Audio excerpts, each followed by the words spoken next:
My name is Dré Antar, and if you see me out on the street, you can call me Antar. And this is the outpour of my story. Currently, I'm striving through a condition called FSG. It is a kidney disease.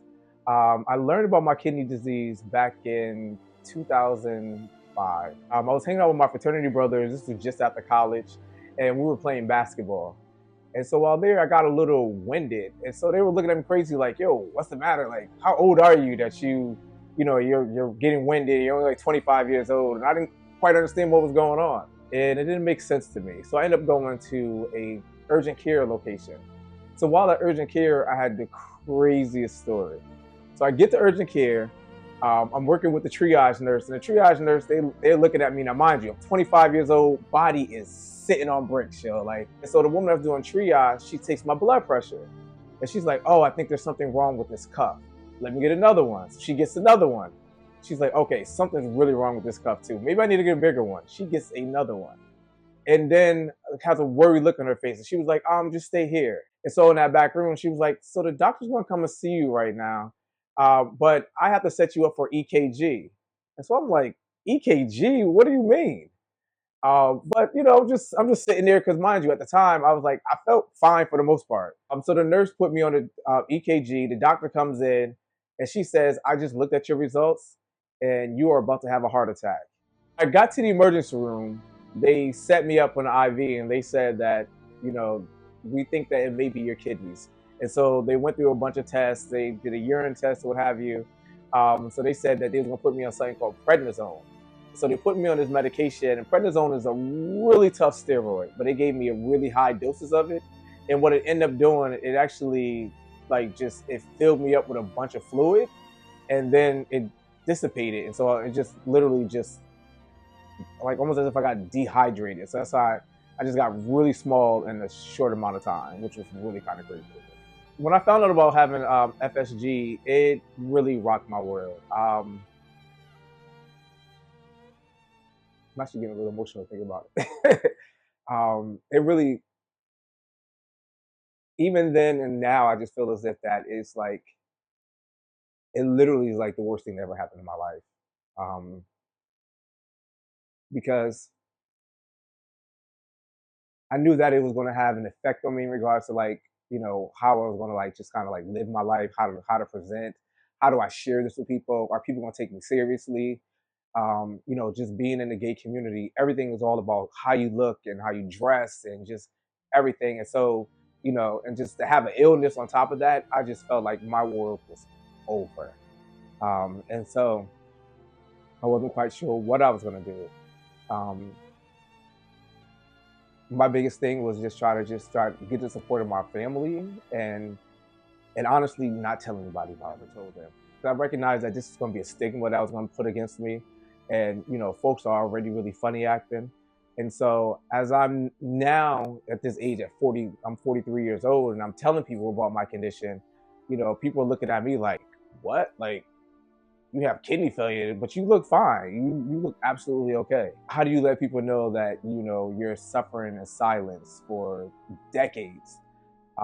But it's just that, for nothing else, just like, for me, I think for whatever sense, it was like vanity. I just want to just be taken seriously as like who I am and what I do. I am a person I'm very strong willed. I like to do everything on my own. I very rarely look for other people to get their help. So even in the midst of me being sick, certain times with my condition, I have gout. And so imagine being 35 years old, and you hanging out with some people and, all of a sudden my knee starts hurting. And sometimes I may need a cane and I can't walk. And so I'll see people and they be like, "Oh my God, what are you doing with a cane?" And so like I said, I was suffering in silence. So I'll tell them "Oh, I was at the gym and I hurt myself, weight training or something like that." Because I couldn't tell them that, I have gout, because they was like, "Well, that's for old people. Like, what's wrong with you? Why do you have gout?" And then have to go into the whole story about me having kidney failure or something like that.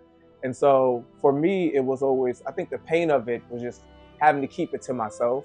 I'm telling folks because I need to let people know that I need help. I need a kidney. And just being a Black man, people are less likely to donate to donate an organ, and that has to change.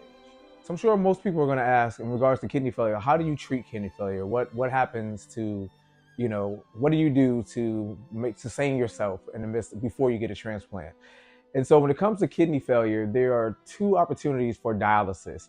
One that most people know about is hemodialysis, and that's where you see maybe your uncle, your grandmother, your grandfather, somebody usually like in their 80s or something. They go into a dialysis center, and it's a location where they kind of sit in a bed. They connect them to something on their arm, and it's actually it has a machine that takes the blood out of their body, and they clean all the toxins out of the blood, and then they put it back into the body. But I chose to do something different. I'm doing actually something called PD dialysis, or peritoneal dialysis. So this is my machine. This is my PD machine for dialysis. With this machine, I actually have to connect to a catheter that's on my body. So instead of it being in my arm for the hemo or blood dialysis, I actually do it in my abdomen. And so here around my neck, I have my catheter. Mind you, I've never shown this publicly. This catheter is connected here to my abdomen. And so what happens is I'll connect there, and I have to do cycles. And what happens is this right here with the fluid will fill up into my peritoneum, which essentially is the space in between, let's say, like where all your organs is like a sac to where all your organs are in your body. I tell people it's sort of like a uterus. And so with that, it's like there's a uterus within all people's body, which is called the peritoneum, which keeps all your organs in place. And so, so when they talk about your kidneys floating around or your liver, things like that, it's all within your peritoneum. So what this does, it goes into the empty space that most people have, and they fill it with this liquid, and it's sugar water. And that sugar water actually pulls in all the toxins. Depending on how severe your situation is, you can be there from 4 to 11 hours. Fortunately, I've been in a great space that with PD in particular, that this has been something that has been tremendous for me. My kidney system has improved within the last year of me being on this dialysis. So with that, I went from doing 6 hours a day to only 4 hours a day now, or actually only 3 hours. So it's been tremendous. I tell people all the time, if you have kidney failure and they give you this decision between doing peritoneum or hemodialysis, you should definitely go with PD. Given my age, my youth, what have you, this is so much easier and there's less taxing on your body. If you do the blood hemodialysis, it literally shuts down your kidneys completely. So that means you can never utilize your kidney until you get a new one. So right now I still have some kidney function where I actually still have the ability to urinate, which sounds crazy, but if you have a kidney condition, this will definitely make sense to you. But a lot of people don't know about this option. It is much cheaper than the hemodialysis, and it gives you a lot more energy. So if anything, this is the way to go. The crazy thing about having this condition is that I just didn't want to share it because I recognize that I am a gay male. And so if you have certain things going on with you, first thing people are going to think that I must be HIV positive. And there's huge stigma that's surrounding around being HIV positive. And so like, are people going to kind of relate that to what my condition is? Now I will tell you that I think it would have been much easier for me to tell people that I have a kidney condition as compared to talking about HIV. But even then, you still expect that they're gonna make fun of you, or well, not even make fun of you, but people are like, well, if he has a kidney condition, it must be because of HIV, because they recognize if you're HIV positive, a lot of times the medication you're on or things like that messes with your kidneys, and that's probably the case. And for me, that wasn't the case. I found out that I had FSG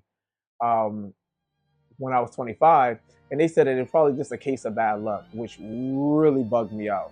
But speaking to my doctor, it just didn't make any sense.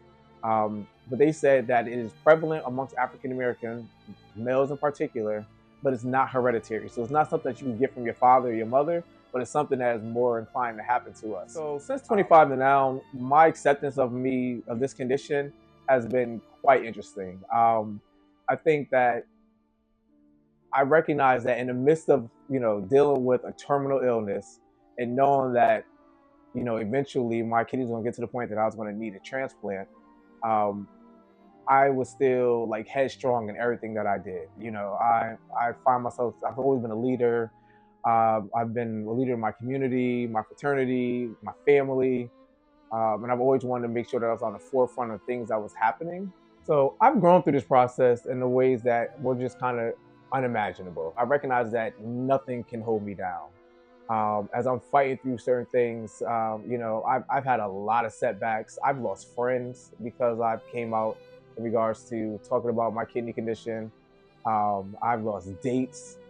You know, they have something going on, like, oh, I can't do this because like I'm sick, and it's crazy. You would think that people will be okay with it, but not everybody is.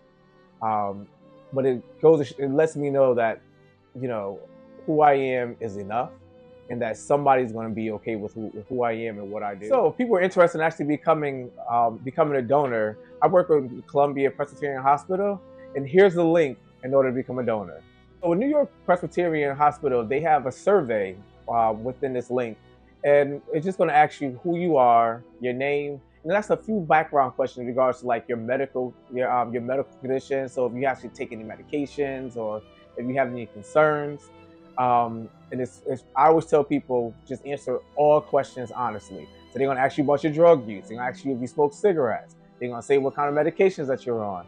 Just be as honest as possible. Whatever you fill out in that survey, it will never go back to anyone else. It's anonymous to just you. Then they're also going to ask a few questions about me. And so I will have to provide you with my name, my phone number, and my address. And I think social security number, but I don't think I don't think they ask social security. I'm sorry. So they're going to ask a few things about who I am. So you're going to ask for my name, my date of birth, and my address. And they just want to make sure the information is paired with the right person. Interestingly enough, when it comes to kidney donations or even just any type of transplant donations, people are never concerned with if you're in a direct match. What happens very often is that if I need a donor and you don't match me, but you may match another patient who needs a kidney, and they may have someone who doesn't match them, but they match me, and they'll swap out. So throughout the process, they always tell you that you're never donating to the person that you are trying to provide to most of the time. Unfortunately, that has been my biggest hindrance. A lot of my friends and family who have been interested in applying, they have stopped themselves when they found out that the kidney may not come directly to me. Now, most might say, you know, are you upset by that? Does that bother you? And to whatever extent, like at this point, I'm maybe almost 20 years into this. I don't stress myself in that regard. I recognize that it is a big ask for someone to give up a kidney or any organ. And so I'm just gracious they even thought about it. But if it doesn't come to me, I just have to be patient and move on to the next. So financially dealing with this kidney condition has been a huge strain. Currently, I am not working full time. I have been receiving medical support from the state in regard to in order to be successful. And right now, I need to apply for disability because when it comes to transplants, it is highly expensive. And they always recommend that, no, not recommend, they require that you actually apply for like government disability because you will need that in order to pay for your transplant. A transplant is anywhere between $150,000 to $250,000, and most people will not have that type of money. This is Antar, and that's my story. I'm sticking to it.